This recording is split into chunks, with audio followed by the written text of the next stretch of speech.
বাংলাদেশের প্রত্যেকটা ফুটবল ভক্তদের এই মুহূর্তের প্রশ্ন একটাই, সেটা হচ্ছে কোচ ক্যাব্রেরা, ডন যিনি কিনা গার্দিওলার সাথে নিজেকে তুলনা করতে পারেন, সেক্ষেত্রে এই দলের স্বেচ্ছাচারিতা কতদিন চালিয়ে যাবেন বাংলাদেশ দলটার উপরে তিনি, সেটাই প্রত্যেকটা ফুটবল ভক্তদের এই মুহূর্তের প্রশ্ন। কেননা তাবিদ আউয়াল এখন পর্যন্ত কোনো বিষয় স্পষ্ট করেনি তাকে নিয়ে। সেক্ষেত্রে হংকংয়ের ম্যাচ দুইটির আগে তিনি বলেছিলেন যে হংকংয়ের বিপক্ষের ম্যাচ হাভিয়ের কাবরেরার জন্য শেষ চান্স। তবে হংকংয়ের বিপক্ষের ম্যাচও শেষ হয়ে গিয়েছে, এখন পর্যন্ত তাবিদ আউয়াল কোনো কথা কোনো বিষয় উল্লেখ করেনি সোশ্যাল মিডিয়ায় কিংবা সংবাদ সম্মেলনে এসেও তিনি বলেননি ক্যাবরেরাকে তিনি রাখছেন কিনা বাংলাদেশের কোচ হিসেবে।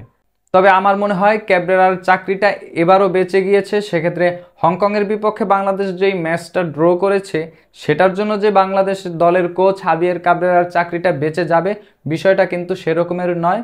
কেননা তাবিদ আউয়ালের সাথে কাজী সালাউদ্দিনের একটা সমঝোতার মাধ্যমেই কিন্তু তাবিদ আউয়াল বাফুফের প্রেসিডেন্ট হয়েছেন। সেক্ষেত্রে কাবরেরাকে তিনিও আসলে এখান থেকে সরাবেন না। কেননা কাজী সালাউদ্দিনের মেয়ের জামাইয়ের তিনি নাকি এই হাভিয়ের কাবরেরার কোচ হয়ে আসার ক্ষেত্রে সবচেয়ে বেশি ভূমিকা পালন করেছেন, হাভিয়ের কাবরেরার এজেন্ট ছিলেন তিনি। ইতিমধ্যেই সোশ্যাল মিডিয়ায় এই বিষয়টা সামনে এসেছে। সেক্ষেত্রে আমরা বলতেই পারি তাবিদ আউয়াল কাবরেরাকে সরাবেন না। কাবরেরার স্বেচ্ছাচারিতা চলছে, চলবে। যার কিনা একাডেমিক লেভেলের কোচ হওয়ার যোগ্যতা নেই তিনি এখন বাংলাদেশ দলের কোচ, ইভেন্ট তিনি হামজা সমিতদের কোচ এই দলের। সেক্ষেত্রে তার কোয়ালিটি নিয়ে তো প্রশ্ন রয়েছেই। যেখানে তার একাডেমিক লেভেলের যোগ্যতা নেই সেখানে তিনি হামজা সমিতদের কি কোচিং করাবেন। বাংলাদেশের বিগত যেই 4-5টা ম্যাচ সেখানে কাবরেরার পারফরমেন্সটা কিন্তু স্পষ্ট, তিনি এই দলটাকে আসলে ম্যানেজ করতে পারছেন না, ঠিকঠাক মতো ফরমেশনটা পর্যন্ত তিনি সাজাতে পারছেন না, কাকে কোথায় কখন খেলাতে হবে এই বিষয়টা পর্যন্ত তিনি এখন জানেন না। তারপরেও তিনি এই দলের কোচ হয়ে থাকবেন, কেননা তিনি সিন্ডিকেটের পুতুল। ইভেন কাবরেরা হংকংয়ের বিপক্ষে 1-1 গোলে যেই ম্যাচটা ড্র হয়েছে সেখানে তিনি ফুটবলারদের পারফরমেন্স নিয়ে সন্তুষ্ট, তিনি বাংলাদেশের ড্র নিয়ে সন্তুষ্ট। যেখানে কিনা বাংলাদেশ দল এশিয়ান কাপ 2027-এর মঞ্চ থেকে ছিটকে গিয়েছে এই ম্যাচটা ড্র করার কারণে। এই মাস্ট উইন ম্যাচটা তিনি ড্র করেও যেখানে সন্তুষ্ট, যেখানে আপনার ডাগআউটে হামজা সমিতদের, ফাহমিদুল, জায়ানদের মতো ফুটবলার রয়েছেন, সাফ দক্ষিণ এশিয়ার যেই ফুটবল সেখানে অ্যাটলিস্ট এই মুহূর্তে বাংলাদেশ দল সেরা। ইভেন এএফসি এশিয়ান কাপের যে বাছাই পর্ব সেখানেও বাংলাদেশের এই দলটা অন্যতম হামজা সমিতদের ইনক্লুশনের কারণে। সেখানে এই দল নিয়ে এই মুহূর্তে বাংলাদেশ হংকংয়ের বিপক্ষে ড্র করাটা উনি যখন সন্তুষ্ট, সেখানে তার কোয়ালিটি তো নিশ্চয়ই প্রশ্ন আসে এবং তিনি যে সিন্ডিকেটের পুতুল সেই বিষয়টা আরও একবার স্পষ্ট হয়েছে। কেননা তিনি বিশেষ কিছু প্লেয়ারকে প্রত্যেকটা ম্যাচেই তিনি প্লেয়িং টাইম দেন, প্রত্যেকটা ম্যাচেই তার একটা স্বেচ্ছাচারী ফরমেশন থাকে, প্রত্যেকটা ম্যাচেই তিনি জাতা পারফরমেন্সের পরেও কয়েকটি প্লেয়ারের উপরে তিনি সন্তুষ্ট, তাদেরকেই তিনি স্কোয়াডে রেখে যান। এমনকি ক্যাপ্টেন জামাল ভুঁইয়া তিনি অনেক বেশি চুপচাপ থাকেন, শান্ত স্বভাবের, তিনিও কিন্তু ইতিমধ্যেই ইঙ্গিতে কাবরেরার স্বেচ্ছাচারিতা স্পষ্ট করেছেন। তিনি হংকংয়ের ম্যাচে যাওয়ার আগে তিনি বলেছেন আমি, জায়ান, ফাহমিদুল, সমিত সবাই কিন্তু শুরুর একাদশে খেলতে চাই। এবং হংকং থেকে এসেও তিনি কিন্তু অসন্তুষ্টি প্রকাশ করেছেন বিভিন্ন আঙ্গিকে বিভিন্ন কথা দিয়ে।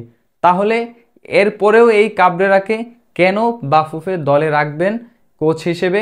কেন তাবিদ আউয়াল এখন পর্যন্ত কোনো বিষয় ঘোষণা করছেন না ক্যাবরেরাকে নিয়ে? এমনকি তাবিদ আউয়াল আরও আগেই কাবরেরাকে বিদায় করতে পারতেন। তিনি যখন বাফুফের প্রেসিডেন্ট হয়ে আসেন তিনি তখন কাবরেরার মেয়াদটাও শেষ হয়ে গিয়েছিল, তিনি মেয়াদ নবায়ন করলেন, কাবরেরাকে আসলে বিদায় করলেন না। তার এক্সকিউজ ছিল এটা, কাবরেরাকে রেখে দেওয়া হোক, ওই মুহূর্তে তিনি কোনো বাড়তি ঝামেলায় যেতে চান না। সেক্ষেত্রে এই বিষয়টা তো স্পষ্ট করে কাজী সালাউদ্দিনের সাথে তিনি সমঝোতা করেই বাফুফের এই প্রেসিডেন্টের চেয়ারটায় বসেছেন। সেক্ষেত্রে কোটি ফুটবল ভক্ত এবং এই দলটাতে যারা প্রবাসী ফুটবলাররা এসেছেন তাদের ডেডিকেশন ইতিমধ্যেই আমরা দেখতে পেরেছি এবং লোকাল যেই প্লেয়াররা রয়েছেন এই দলটার প্রতি যাদের ডেডিকেশন রয়েছে, তাদের যেই স্বপ্ন বাংলাদেশ দল অনন্য উচ্চতায় পৌঁছাবে, সেই স্বপ্নটা কি ভাঙার পথে কিনা এটাই এখন ভক্ত এবং ফুটবলারদের মনের প্রশ্ন, সেই বিষয়টা জামাল ভুঁইয়ার যেই বিরক্তি প্রকাশ, জামাল ভুঁইয়ার যেই ইঙ্গিত, ক্যাপ্টেন জামাল ভুঁইয়া, সেটিও কিন্তু প্রমাণ করে আসলে বাংলাদেশ দল কবে অনন্য উচ্চতায় যাবে। সেক্ষেত্রে কাবরেরার মতো কোচকে বিদায় না দেওয়া পর্যন্ত আসলে বাংলাদেশ দল সেই প্রত্যাশিত জায়গায় যেতে পারবে না, এটাই ভক্তদের মাথায় এই মুহূর্তে কাজ করছে। এই কাবরেরা যখন ফাহমিদুলকে স্কোয়াড থেকে বাদ দিয়েছিলেন, কোটি ভক্তরা তখন আন্দোলনের মাধ্যমে ফাহমিদুলকে এই দলে ফিরিয়েছেন এবং ফাহমিদুল কিন্তু প্রমাণ করেছেন তিনি আসলে আন্দোলনের যোগ্য, তিনি এই দলটার যোগ্য, তার পারফরমেন্স সেই বিষয়টাই প্রমাণ করে। তাহলে আরও একবার কি আমরা আন্দোলনের মুখ দেখতে পারবো কাবরেরার ব্যাপারেও, এবং এই কোচ সরে যাবে, কাবরেরার বিদায় হবে, নতুন একজন কোচ আসবে, বাংলাদেশের পারফরমেন্সটা অনন্য উচ্চতায় যাবে এবং প্রমাণ হবে কাবরেরা এই দলটার যোগ্য ছিলেন না এবং বাংলাদেশের নতুন যেই কোচ আসবেন তিনি ওই দলটার যোগ্য, ফুটবলাররা তার আন্ডারে চমৎকার পারফরমেন্স করবে। এটাই এখন অনেকের স্বপ্ন, অনেকের ভাবনা। আপনার কি মনে হয় বাংলাদেশ দলের কোচ কাবরেরা বিদায় হবেন কিনা, তাবিদ আউয়াল কি তাকে রেখে দেবেন কিনা, এবং তার বিদায়টা নিশ্চিত কখন হবে? আপনার মূল্যবান মতামত কমেন্টে জানাবেন।